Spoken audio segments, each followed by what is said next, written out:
waaqayyo jallinatti itti walii galee yoo fakkaateyyuu akkas miti yeroo eege malee ibiddi inaafa waaqayyo yemmutti boba'u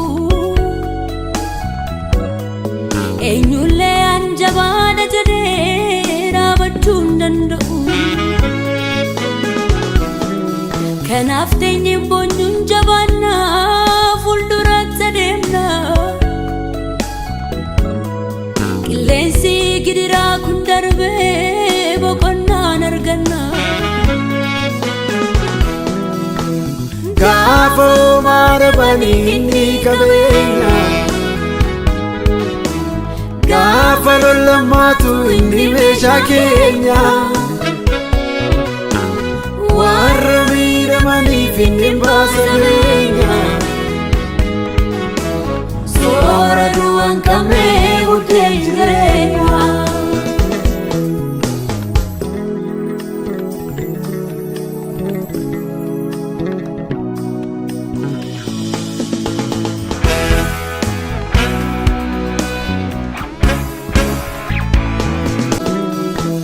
waaqayyo jallinatti itti walii galee yoo fakkaateyyuu akkas miti yeroo eege malee ibiddi inaafa waaqayyo yemmutti boba'u eenyullee anjabaadha jedhee dhaabachuu hin danda'u kanaaf teenyeen boonyuun jabaannaa fuulduratti adeemna qilleensi gidiraa kun darbee boqonnaan arganna gaafa maarabanii inni qabeenya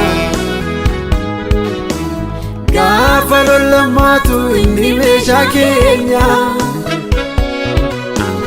warra miidhamaniif inni baasa beenya soora du'an qabnee guddeen jireenya ibiddi inaafa waaqayyo yemmutti boba'u eenyullee anjabaadha jedhee dhaabachuu hin danda'u kanaaf teenyeen boonyuun jabaannaa fuulduratti adeemna qilleensi gidiraa kun darbee